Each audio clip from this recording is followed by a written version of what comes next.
मित्रो नमस्कार. शिकून सवरून बाहेर पडलेला विद्यार्थी असं जर तुम्हाला मी सांगितलं तर तुमच्या डोळ्यासमोर एक असा विद्यार्थी येईल की जो खूप चांगला सुसंस्कारित आहे, जो खूप विचारानं प्रगल्भ दिसतो आहे, जो ज्याची पर्सनॅलिटी खूप आकर्षक वाटते आहे वगैरे वगैरे. पण आज मेडिकल शिक्षण घेऊन सुद्धा एखाद्या अजागळासारखं बोलणारे, सोशल मीडियावर काय बोलावं याची अक्कल नसणारे अनेक लोक चांगले डॉक्टर झालेत, इंजिनियर झालेत किंवा आणखी कोणी म्हणजे उच्च विद्या घेऊन जे बाहेर पडले तरी त्यांना बोलायची अक्कल नाही. हे सोशल मीडिया ज्यांच्या हातात सुरक्षित असायला पाहिजे, त्यांच्या हातात हे सोशल मीडिया म्हणजे माकडाच्या हाती कोलीत दिल्यासारखं कधी कधी वाटतं. महत्वाचं म्हणजे अलीकडच्या काळामध्ये स्त्री स्वातंत्र्याचा जो स्वैराचार, अतिशय वाईट अर्थ जो लावला जातोय, त्यावर सुद्धा मी आजच्या व्हिडिओमध्ये बोलणार आहे. आणि महत्त्वाचं म्हणजे मुक्तपणे बोलणार आहे. ज्या मुक्तपणे स्त्रिया स्वतःच्या स्वातंत्र्याचा स्वैराचार असा अर्थ घेतात, तितक्या स्वैराचारपणे मी आज या विषयावर बोलणार आहे. आणि महत्त्वाचं म्हणजे आज हा विषय काढण्याची गरज याच्यासाठी पडली की मध्य प्रदेशमधील एका डेंटिस्टनं, महिला डेंटिस्ट जिचं नाव आहे मुस्कान सोनी, तिनं केतन अग्रवाल हत्या प्रकरणात अतिशय खिल्ली उडवली की पुरुषाला जर टक्कल असेल तर ते असे मेलेलेच बरे, असं विधान तिनं सोशल मीडियावर केलं. सोशल मीडियावरती चांगली ट्रोल झाली, पण तिच्यावर 5 वर्षासाठी कारवाई सुद्धा करण्यात आलेली आहे. हे सगळं होईल, पण महिलांमध्ये काहीही आपण करू शकतो आणि त्याचा आपल्यावर काहीही परिणाम होत नाही. आपल्याला काही करण्याचं स्वातंत्र्य आहे, ही त्यांना त्यांच्या विचारशक्तीला कमकुवत करणारे जो एक भ्रम निर्माण झालेला आहे, त्याच्यावर आज आपण प्रहार करणार आहोत. तर व्हिडिओ कुठंही स्किप न करता शेवटपर्यंत पाहायला विसरू नका. मित्रांनो नमस्कार, तुम्ही पाहताय विचारमोती. मित्रांनो, 2-3 प्रकरणं तुम्हाला माहिती असतील. तुम्हाला आठवण करून देतो. बदलापूरची मृणाल जाधव, जिनं प्रभू श्रीरामांबद्दल वाईट उद्गार काढले होते आणि बाबासाहेबांचा जय जयकार पुकारला होता. दुसरं म्हणजे KEM सारख्या प्रतिथयश हॉस्पिटलमध्ये शिक्षण घेणारी, मेडिकलचं शिक्षण घेणारी डॉक्टर सेजल पवार ही एक युवती, जिनं त्यांच्याकडे येणाऱ्या मृतदेहाबद्दल अनुद्गार काढले होते. मृतदेहाच्या लिंगाच्या साईजवरून आपण जोक करत असतो असं तिने सांगितलं. तिसरी आता ही डेंटिस्ट मुस्कान सोनी, मध्य प्रदेशची असलेली ही मुस्कान सोनी डेंटिस्ट आहे आणि तिनं केतन अग्रवाल प्रकरणावर सोशल मीडियावर अर्थात इंस्टाग्रामवर, तिच्या इंस्टाग्राम अकाउंटवर एक व्हिडिओ पोस्ट केला. त्या व्हिडिओत ती खूप हसताना दिसते. तिचं नावच मुस्कान आहे, तर ती वेड्यासारखी कधी पण हसत असते वाटतं. पण तिनं हसत हसत एक व्हिडिओ बनवला आहे. त्याच्यात ती म्हणते की जर पुरुषाला कुठल्या टक्कल असेल तर त्याला असंच मेलेलंच बरं, त्यानं असं जिवंत राहून काही उपयोग नाही, असं तिनं विधान केलं. आता त्यानंतर AIDSA म्हणजे all India dental students and surgeon association या संघटनेनं तिच्यावर 5 वर्षासाठी प्रॅक्टिस करायला बंदी घातली आहे. कायदा काय करेल अजूनही माहिती नाही.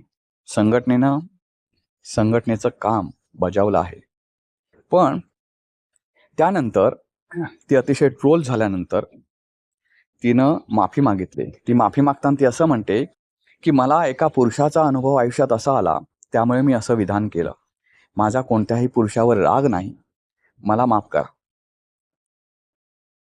माफी मागितली की विषय संपून जातो हल्लीच्या महाराष्ट्रात, हल्लीच्या देशामध्ये.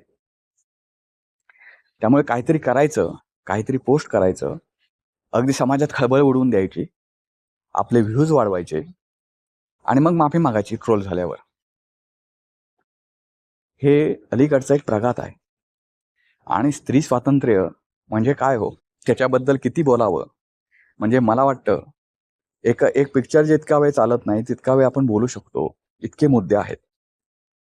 पण खरोखरच तुम्ही हा व्हिडिओ पाहता पाहता एक विचार करा आणि व्हिडिओ संपल्यानंतर कॉमेंट बॉक्समध्ये नक्की कळवा मला, की स्त्री स्वातंत्र्य त्याचा अर्थ ज्या पद्धतीनं स्त्रिया हल्ली लावतायत तो खरोखर योग्य आहे का हो? ह्याच्यावर तुम्ही बोला. ज्या महाराष्ट्रामध्ये पूर्वी काही अवयव असे आहेत की ज्यांची नावं सार्वजनिकरित्या सोडा, मुलींमध्ये सुद्धा बोलली जात नव्हती, ती आता सोशल मीडियावर येऊन बोलली जात आहेत. आणि त्याच्यात स्त्री स्वातंत्र्याचा उदो होत असेल तर आपला रस्ता जो आहे तो खूप चुकीच्या वळणावर घेऊन चाललेला आहे असं मानायला हवं. स्त्री स्वातंत्र्य म्हणजे काय? म्हणजे मला काही वर्षांपूर्वीची एक केस आठवते, म्हणजे आत्ताचं नाहीच, आता तर तो बहरच आलाय स्त्रियांना, काही महिलांना. त्याच्यामध्ये त्या अगदी माहिरच झालेल्या आहेत. पण हे काही वर्षांपूर्वीची गोष्ट सांगतो तुम्हाला. उच्च न्यायालयात मला वाटतं किंवा सर्वोच्च न्यायालयात एका स्त्री स्वातंत्र्याच्या पुरस्कर्त्या असलेल्या एका महिलेनं याचिका दाखल केली होती म्हणे. तर ती याचिका कोणती होती? तर पुरुष जर विदाऊट बनियन राहू शकत असतील, विदाऊट शर्ट बनियन ते उघडे राहू शकत असतील, तर स्त्रियांनी तसं का राहू नये? म्हणजे आपल्या भारतामध्ये बघा, भारतामध्ये स्त्री शिकून कोणता विचार करतात बघा. आणि ज्यांना आपण म्हणतो पाश्चात्य संस्कृती म्हणून आपण नाकं मुरडत होतो, काय म्हणतात ते, त्यांना आपण नावं ठेवत होतो. त्या पाश्चात्य संस्कृतीमध्ये स्त्रिया शिकून कुठे जातात बघा. आज अनेक देशांच्या पंतप्रधान ह्या स्त्रिया आहेत आणि त्या यंग जनरेशनमध्ये, ह्याच्यामध्ये कोणतीही घराची पार्श्वभूमी नसताना बरं. आपल्या इथे पण स्त्री पंतप्रधान झाली. आपल्या इकडे स्त्रिया अशा काही सगळ्याच स्त्रिया अशा आहेत असं माझं म्हणणं नाही, पण त्यांच्या इथे यंग स्त्री म्हणजे 25-30 वर्षातली स्त्री ही पंतप्रधान पदापर्यंत पोहोचते. आणि आपल्याकडच्या स्त्रिया पंतप्रधानपदी इंदिरा गांधी होत्या, त्या डॅशिंग होत्या, त्यांनी पंतप्रधान पदाचा कार्यकाळ अगदी सक्सेसफुली करून दाखवला. या सगळ्या गोष्टी मला मान्य आहेत. त्यावेळच्या शिक्षण पद्धतीत आणि आताच्या उच्च शिक्षित स्त्रियांमध्ये फरक जर पाहिला तर असं तुम्हाला कळेल की इंदिरा गांधी पदापर्यंत पोहोचल्या आणि आताच्या स्त्रिया शिकतात खूप, पण त्यांना काडी मात्र सुद्धा अक्कल येत नाही.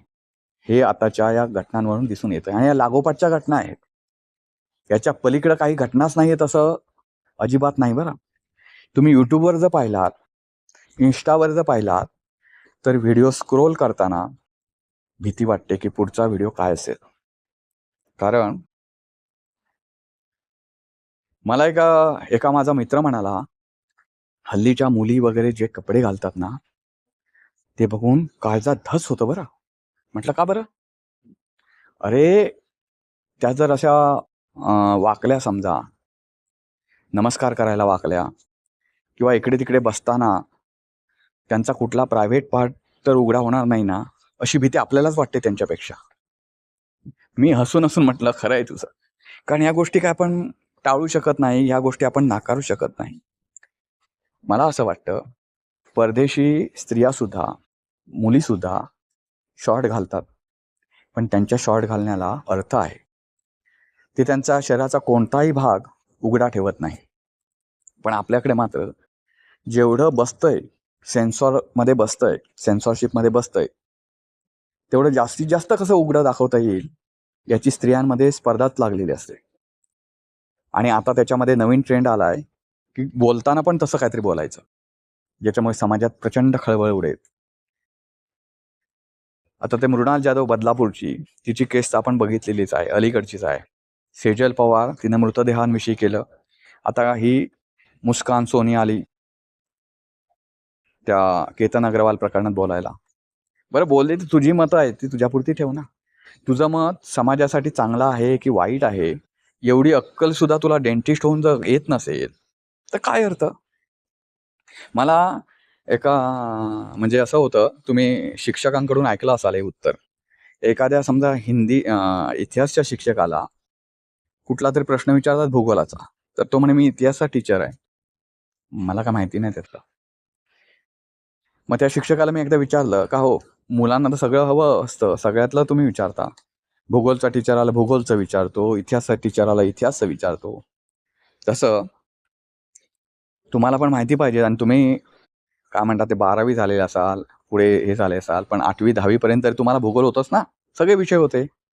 मग त्यातलं तुम्हाला तात्पुरतं नॉलेज तरी हवं. तसं ही बाई मुस्कान सोनी जी आहे ती उद्या म्हणेल मी डेंटिस्ट आहे, मला याचं नॉलेज असण्याचं काही कारणच नाही. अरे पण तू डेंटिस्ट असल्यावर तुला एवढं तरी अडाणीपेक्षा तरी ज्ञान जास्त असायला हवं ना कुठल्याही गोष्टीतलं.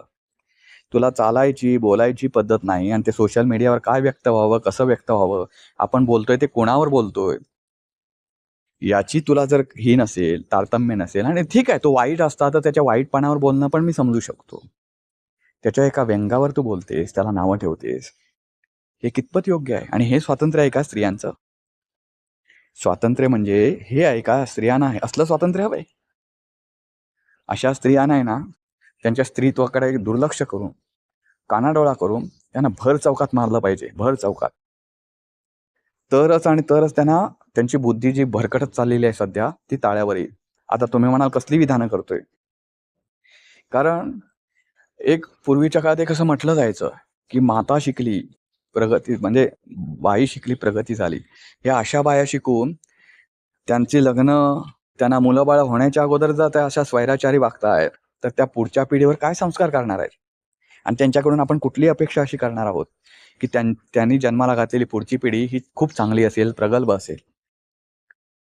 त्यांच्यावर संस्कारच असे आहेत.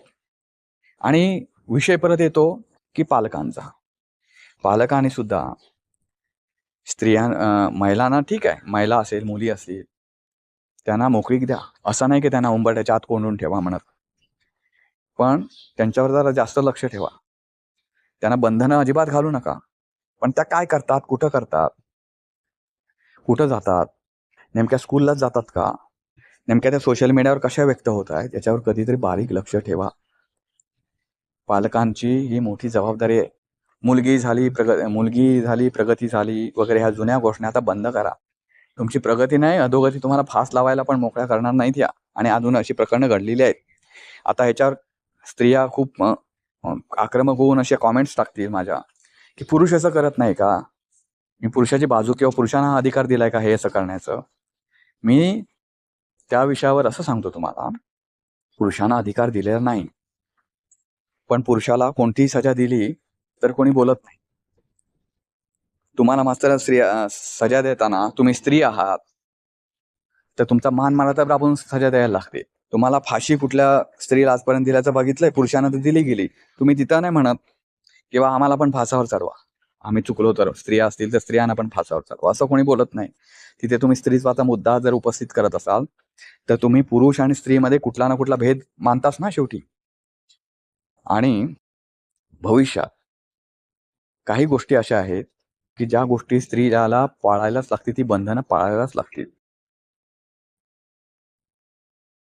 एखाद्या गोष्टीवर आता बघा ना तुम्ही, हास्यास्पद मी तुम्हाला केस सांगितली की न्यायालयामध्ये एका स्त्रीनं याचिका काय दाखल केली की पुरुष टॉपलेस राहू शकतो, तर आपण लेडीज टॉपलेस का राहू शकत नाही त्यांच्या मर्जीनं? आता अशा होपलेस लोकांवर काय न्यायालय बोलेल सांगा बरं? आणि ह्या गोष्टीवर निकाल द्यायला पण न्यायालय लागतं. ही शोकांतिका नाही का? ही शोकांतिका नाही का? मित्रांनो, या मुस्कान सोनीवर अजूनही कुठे गुन्हा दाखल झाल्याचं ऐकिवात नाही. होईल न होईल माहिती नाही. पण परवा विधानसभेमध्ये एक चांगली याच्यात गोष्ट अशी घडली की विधानसभेमध्ये एका महत्त्वाच्या विषयावर चर्चा रंगली. ती म्हणजे एखाद्या गोष्टीवर ज्या कॉमेंट्स येतात त्या जर अश्लील असतील, त्याचं वाईट असतील, घाणेरडे असतील, तर त्यांच्यावर कारवाई करणारं विधेयक आणण्यावर सरकार विचार करतंय. पण हे महाराष्ट्रानंच करून उपयोग नाही, हे देश पातळीवर झालं पाहिजे की जे यूट्यूबवर आहेत किंवा इन्स्टा आहे त्याच्यावर काही प्रमाणात बंधनं घातली गेली पाहिजेत. तर आणि तरच पुढची पिढी चांगली निपजेल. अहो, स्त्रिया व्ह्यूज मिळवण्यासाठी, त्या यूट्यूबवर मिळणारे पैसे मिळवण्यासाठी, आता बघायला गेलं तर कामधंदे करून ह्याच्यापेक्षा जास्त नक्कीच पैसे मिळतील. तुम्हाला 3-4 हजार व्ह्यूज मिळाल्यावर $1 मिळतो, म्हणजे ₹94 मिळतात. त्याच्यासाठी तुम्हाला एवढी लाज विकायला लागते. मी तर म्हणेन तुमच्यापेक्षा वेश्या व्यवसाय करणाऱ्या स्त्रिया जास्त मिळवतात. आणि ते काय झंझट पण नाही, इथे अडकले पैसे, तिथे अडकले पैसे. त्या व्यवसायात तरी शिरा मग. कारण आपण लाज लज्जा सोडतोय, एवढी साधी अक्कल, आपण चेहरा दाखवतोय समोरच्या व्यक्तीला, आपण कपडे काढताना व्हिडिओ बनवतोय, तो सोशल मीडियावर पोस्ट करतोय, याची एवढी साधी अक्कल जर स्त्री शिक्षणांना स्त्रियांना येत नसेल, तर खरोखर कपाळावर हात मारून घेण्याची वेळ सध्या आलेली आहे असं म्हणावं लागेल. आता महत्त्वाचं म्हणजे मी जाता जाता एक सांगतो, ज्या स्त्रिया असं वागत नाही त्यांच्या भावना दुखावण्याचा आपला हेतू नाही. आणि मी सुरुवातीलाच सांगितलं, मी इंदिरा गांधी यांच्यासारख्या आणि अनेक स्त्रिया आहेत की ज्यांनी भारत घडवलेला आहे, पुढे सुद्धा घडवत राहतील. मी अशा स्त्रिया आणि अशा मुलींबद्दल बोलतोय ज्यांनी स्वतःच्या लाज लज्जा अब्रू शरम यांच्यामध्ये कोणतंही अंतर ठेवलेलं नाही आणि कोणताही आडपडदा न ठेवता ज्या स्वैराचार वागतायत, स्वैराचारी होत आहेत, स्वातंत्र्याचा चुकीचा अर्थ काढतायत, अशा स्त्रिया आणि मुलींबद्दल हा व्हिडिओ आहे. व्हिडिओ आवडला तर लाईक करा, शेअर करा आणि हो, या महत्त्वाच्या विषयावर मित्रांनो कॉमेंट बॉक्समध्ये नक्की व्यक्त व्हा. पुन्हा भेटू पुन्हा एका अशा नवीन व्हिडिओ. तोपर्यंत नमस्कार.